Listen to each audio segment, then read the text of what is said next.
We have my boy Patrick CC, bro. Where's shit at? I think you just saw it.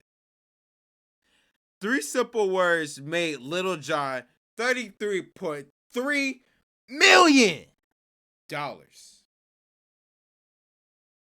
Damn.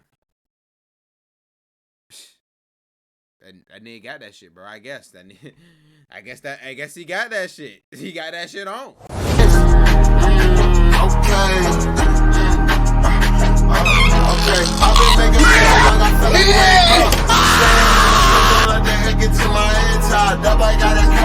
Yes! It's been recorded by the last minute.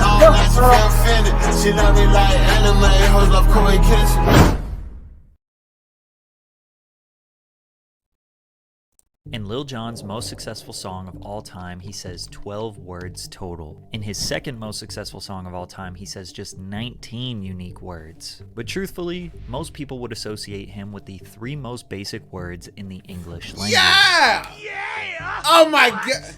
Okay! Now, people often criticize rappers for having small vocabularies, on the basis that less words equals less talent. But Lil Jon isn't a rapper, and some would argue that being able to build a legacy as iconic as his on such few words is actually more difficult, especially when you consider he kinda did this all by accident. Stay hydrated. Lil Jon is known for his energy, hype, and love for partying, with iconic lines like, "If you ain't getting drunk, get the fuck out the club." He carried that same energy throughout his early years. In high school, he loved... This is not the same nigga. What the fuck is that, boy? What the... Nigga, is that me? Is that like what the fuck? Is that me?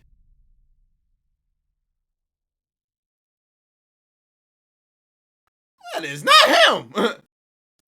punk rock music, spending his weekends in mosh pits at Agent Orange shows. And considering his love for partying, what's more important to a party than a DJ? At age 16, Lil Jon taught himself how to DJ in his parents' basement. They used to let him throw his own parties under their supervision rather than let him be in the streets somewhere. And that proved to be the right decision, because as Lil Jon got into his 20s, his skills would impress someone who would change his life forever. Jon landed a regular DJ gig at Club Phoenix in downtown Atlanta. It was at Club Phoenix where he was scouted by rapper, producer, and executive Jermaine Dupri. Although Dupri was impressed by his DJing, he actually wanted him to be an A&R. When it came to A&R, all I could think about was Lil Jon, because he was the person in the clubs. He knew people. DJs knew him. I had to hire him. An A&R's job is essentially to recruit and discover talent for the labels to sign. But So So Def was not even close to a well-established label, and Lil Jon didn't see this as a promising career path. He actually was considering enrolling in Georgia State University and even took some courses at Fort McPherson through Georgia Military College. But Dupri greenlit an album for $100,000 and gave Lil Jon full creative control. So a music career was on the horizon. With that money, Lil Jon linked with some of the best producers, DJs, and artists in the underground Atlanta DJ Khaled scene to create the So So Def Bass All-Stars album. As you can imagine, it was an album full of dancey fun bangers, perfect for the club. You probably recognize track 2. I think of you. My Boo by Ghost. This shit always finds a way to make us cycle back into reality for some reason. Like, niggas jam this shit regular. Niggas know this shit. Like, basically, this song has multiple, like, value, bro. Like, for the newer generation and the older generation. This is an old song for the older generation. This is a new song with the Running Man challenge for the new generation, and just niggas like me that just knows this fucking song. From both ends. You know what I mean? From both ends. Ghost Town DJs became known for the Running Man challenge, a viral dance we're in the Matrix. I don't care. We're in the Matrix. That absolutely dominated the internet in 2016, bringing it to number 27 on the Billboard Hot 100 20 years later. Lil Jon produced that song 2 decades earlier. However, in 1996, the album was also pretty popular. It climbed to the 9th spot on the R&B and hip-hop chart, solidifying Lil Jon's presence and influence in the music industry. Jon was known all around the country for turning up clubs with the songs he produced. Now it was time for him to jump on the mic. The group Lil Jon and the East Side Boys was formed, with him and his 2 childhood friends, Big Sam and Lil Bo. We'd be the rowdy crowd in the club. So Lil Jon told me and Bo we were going to do a song, Who You With. I was like, okay, we'll do a song and that'll be it. And a couple weeks later, they came back and said, we want you guys to do an album. So we did an album. I don't know why he chose us. I'm just glad he did. Lil Jon and the East Side Boys put out their first record independently, starting with Get Crunk, Who You With, the album, in 1997. And this shit is a club banger till this fucking day, bro. 7. The album was jam-packed with records that talked about shaking ass and getting lit, complemented by production containing simple synth melodies, repetitive claps, and lots of bass. They ended up selling 100,000 singles and 40,000 albums on their own. They had the underground in a chokehold because their records were fun. They reduced the idea of having intricate verses to fun chants that everyone in the club would memorize before the song was over. Literally. Put Yo Hood Up, Move Bitch, and Bia Bia were perfect examples of this.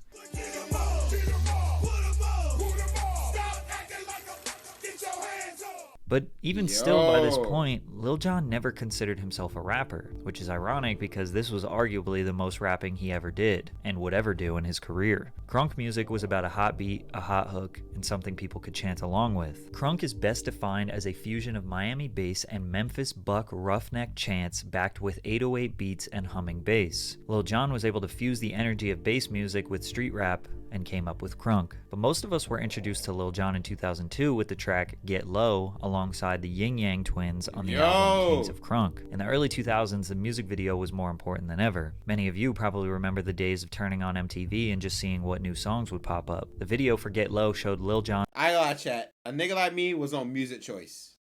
A nigga like me was always on Music Choice looking at new songs, bro. Literally. Over-the-top outfit, cane, and signature iced-out cup full of who knows what. This video sent the song all the way to number 2 on the Billboard Hot 100. Damn! Lil Jon became the most requested artist for radio DJs, and since he was a DJ himself, they were more than happy to play his tracks. Shake That Monkey peaked at 84 on the Billboard Hot 100. Salt Shaker peaked at number 9. Damn peaked at number 4. Damn! Which is an anthem to taunt your ops in the club.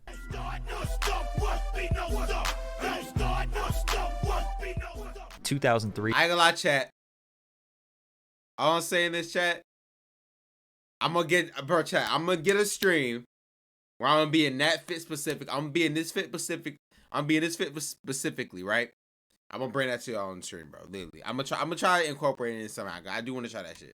Lil Jon was on fire, and everyone in the industry wanted him on their song if they wanted it to go crazy in the club. And Usher was the first artist to truly capitalize on that. At the time, Usher was an R&B sensation who had slow and sensual songs topping the charts, but he wasn't exactly being played in the clubs. Lil Jon was about to change that when they linked up and made a song called Yeah, with the hook focusing on one of Jon's iconic ad-libs repeating 12 times. But they needed a rapper to certify this as a club smash, so they sent it over to Ludacris. Lil Jon sent me the record, you know, with Usher's lyrics on there. Another record instantly, as soon as I heard it, I was in my house in Atlanta. Instantly, I was like, getting Lil Jon on the stream, that would look be kind of fire.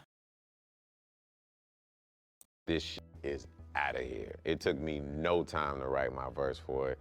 And I was like, this is such a smash, I gotta be on more than just a verse. Yeah spent an astonishing 12 weeks at number 1 Billboard Hot 100. Yeah is a true anthem of the early 2000s and at every awkward middle school dance. It was on every list of the top songs of the decade and is easily one of the most iconic hip-hop club records of all time. From there, he had even more Billboard success with songs named after his ad-libs, Let's Go and Okay. He also had Kulo with Pitbull, Lovers and I ain't gonna lie, chat. Y'all know what my favorite shit is, bro? Nah, actually, I lied. Nah, it was alright, bro. Bro, literally, it's my shit. Hold on, chat. Let me put you on to my shit.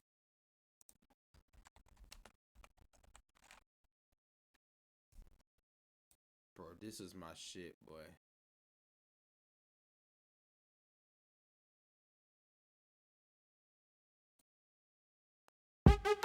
What's happening? What's happening? Hey! It's your boy Lil Jon. Lil Jon. Pick your meat click. What's up, Phony? What's happening? What's up, Shawn Paul? What's happening? Hey! Now, ladies and gentlemen, it's about that time to turn this thing on out. Now, let me see everybody do this. Hey! Let's go! Happy fingers. But do you still? You can do it all by yourself. Let me see you do it.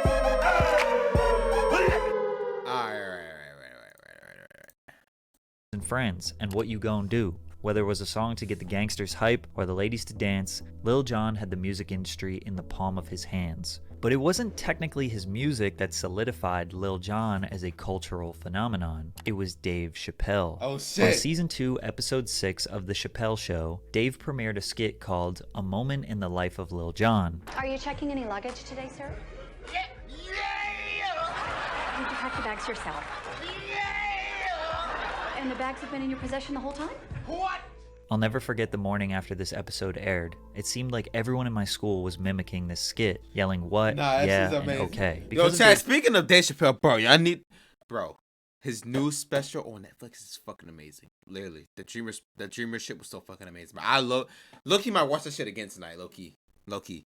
Chappelle, people who had no idea who Lil Jon was knew him as the guy who said, what, yeah, and okay. A moment in the life of Lil Jon became a go-to recurring bit for Dave's show. He reimagined the skit in season 2, episode Mom, 7 click this. and episode Yeah. Your mom said click this shit, bro. Like she said click this shit because she said that fun. All right, I'm sorry. What's up, Steph? 13 alongside the real Lil Jon. Keep in mind, The Chappelle Show averaged 3.1 million viewers per episode in 2004, just shy of Saturday Night Live's 3.7 million. But his cultural impact reached far and beyond that. At the time, Dave Chappelle was comedy. Whatever he thought was funny, America thought was funny. And Lil Jon was one of the most successful bits he ever did. John even says Dave changed his life. I was talking about it to him that night. You know, every time I see him, I tell him, you know, like that night, I was like, you ruined my life.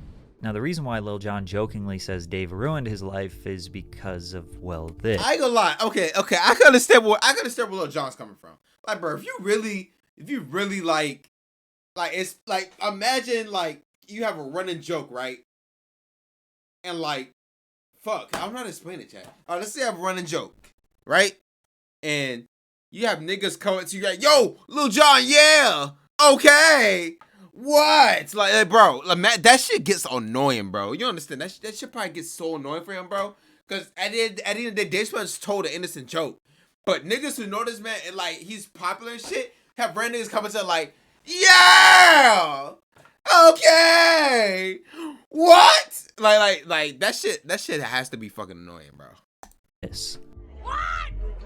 Nigga, you sound like a bird. Look, yo, chat, I'm telling you, bro. I know this internet shit. Yo, chat, I know this internet shit, bro. This shit is fucking like clockwork, bro. This shit is like internet shit, bro. Look at this shit is annoying. Dying bird. Is there anything that you say that you get so annoyed with that fans scream to you? What? Yeah. What is the most annoying ever? Lil Jon was kind of turned into a meme, which definitely That helped shit his is brand L. recognition, but That was shit's likely so very annoying. annoying over the years to have random people shout at you obnoxiously when you're at the airport or dinner with your family. To make things even worse, the crunk era was dying quickly. For the next few years, Lil Jon had some popular songs in rotation, such as Girl Fight, Snap Your Fingers, and Go to Church. That be Although the banger, by the songs way. made during the snap/crunk era are nostalgic to look back on, the subgenre was very one-dimensional, and it's honestly surprising how long it remained popular. Songs were repetitive, with basic call and response chants, the beats all started to sound the same, and artists lacked the versatility necessary to maintain a fan base. And although Lil Jon was a pioneer of the genre, he needed to pivot, or he would get left behind. Since Yeah. John was a producer, he was able to stay in the mix with people who were pushing the next sound. And as we approach the 2010s, we got this new wave of feel-good rap, pop, dance, and cheesy electronic sounds What the fuck is this, bro? What is this B-roll?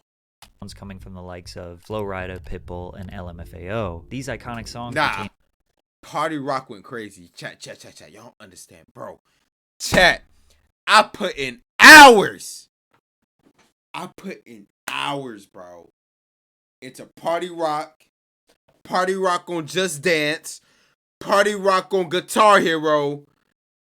Bro, I was putting in fucking pain, bro. Like, chat, if you gave me a Guitar Hero right now with Party Rock on it, I will get every key. I'll get every key with no misses, bro. Like, bro, chat, that shit was so crazy. timeless wedding and prom bangers, and Lil Jon's iconic ad-libs and hype energy fit right into these tunes. Crazy, the anthem, Do You Remember, And you can't forget the legendary shots. I bet most of you watching remember Lil Jon from this era of his career. And if you think the crunk era went fast, these came and went even faster. One homecoming, one prom, and a wedding, and you never want to hear Pitbull ever again. Music was changing faster than ever as we approached the Chay, I don't understand, bro. Pitbull was fucking, bro. Pitbull was that nigga, bro. Literally, Pitbull was that nigga, bro. Cause I ain't gonna lie, Pitbull had me in my room on some shit like these.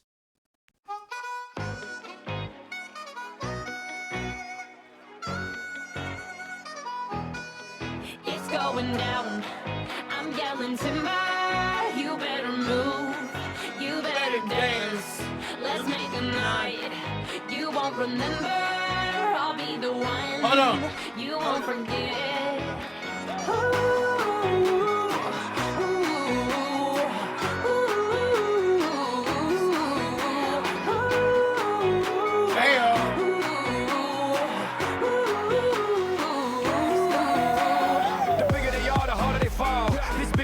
Diggity dog. I have them like Miley Cyrus, clothes off, twerking in their bras and thongs. Timber. Face down, booty up. Timber. That's the way we like the wood.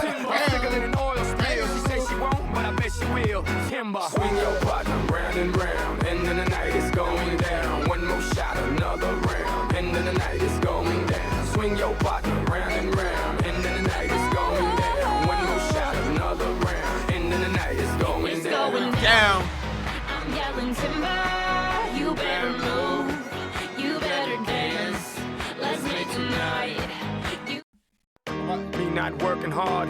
Yeah, right, picture that with a Kodak. Or better yet, go to Times Square, take a picture of me with a Kodak. Took my life from negative to positive, I just want y'all to know that. And tonight, let's enjoy life. Pitbull, Naya, Neo, that's right. I want all of you tonight. Give me everything tonight. For all we know, we might not get tomorrow. Let's do it tonight. What they say, oh, what kills them, nothing is enough to let. Let's do it tonight. I want you tonight. I want you to stay. Grab somebody sexy, tell them, hey, give me everything tonight. Give me everything tonight. Give me everything. All right, chat. All right. the internet age. As we passed 2010, EDM festivals started becoming bigger and bigger. EDM DJs were often playing Lil Jon and Pitbull's songs Crazy and the Anthem. You also have to remember Lil Jon at his core is a DJ, so he was very curious to enter the new wave of open format DJs, which is basically just a DJ who plays any and all genres rather than just sticking to one. In 2011, he collaborated with Laidback Luke and Steve Aoki on the track Turbulence, which was a huge anthem that year. He started going to massive Turbulence? festivals and performing alongside the DJs he knew. Plus, many upcoming EDM producers in all subgenres. Yo, appreciate if I get it. I ain't gonna do it. From dubstep to dirty Dutch house to EDM trap would often sample Lil Jon. His three iconic ad-libs were the perfect vocal chops to complement the energy that these EDM subgenres displayed. Or people often use this vocal shot from the song I'm the Ish by DJ Class. Put your fucking hands up! This was the go-to sample right before the beat drop in like 50% of EDM songs that year. But the one EDM track that changed his life was One Sent Over from DJ Snake. Snake sent Lil Jon a track that had a sample from Redman that said, "This the countdown, bang the underground." He wanted Lil Jon to just re-say this phrase, but Jon didn't think the sample fit the energy of the track. On his first listen, he just blurted out, "Turn down for what?" and knew it was a smash. Only Lil Jon can say 4 words into a mic and know that it's going to be a hit record. He added 8 more words that... I ain't gonna lie. Yo, chat, turn down for what? Was that shit? Yo. Nah, turn down for what was that shit, bro. Turn down for what had me thinking I was on Percocets. What was that other one? The Harlem Shake. The Harlem Shake had me like I was on Percocets too, bro. Most of you probably don't even care about. Fire Up That Loud, another round of shots. But DJ Snake didn't like it. Jon asked Snake to just trust him. They started playing the song at their DJ sets, and the crowd will go nuts. It was one of the few records I've ever had that when I played it in my sets, every time another DJ came up to me like, yo, Begging. what is that? Yes, Let me begging. get that. Let me get that. This song's popularity was also accelerated by Vine users, with the First Lady even making a video to it. Turn up for what?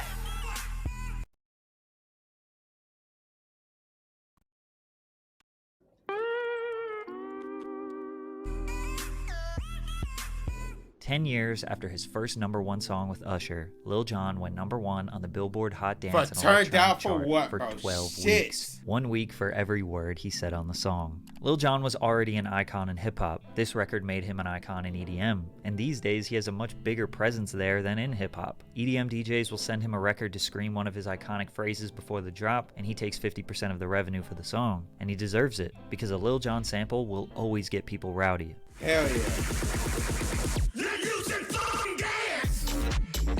Today, Lil Jon's life is pretty unpredictable. He's become a big fan of the side quest. He has a successful TV show on HGTV, where he showcased his unique vision and design expertise, surprising the world with his eye for interior aesthetics. He created his own wine label, Little Jonathan Winery, that reflects his unique style and brought a touch of sophistication to his brand. You might even catch him lecturing at prestigious universities such as Oxford. In music, the less words Lil Jon said, the more successful he was, and he secured a well-deserved legacy from that. But these days, he's got a lot more to say, and we owe it to him to listen. They gonna say that at my funeral. They gonna be like, he was a good man. Yeah! I said he was a good man. What? Man, he rest in peace. Okay! Nah, that's insane. Yo, imagine. I ain't gonna lie, that's low-key insane. That's low-key crazy, because literally, bro, like, what the fuck can you do if, like, you were made a meme, literally? If you were made a meme, like, what the fuck can you really do for real, bro?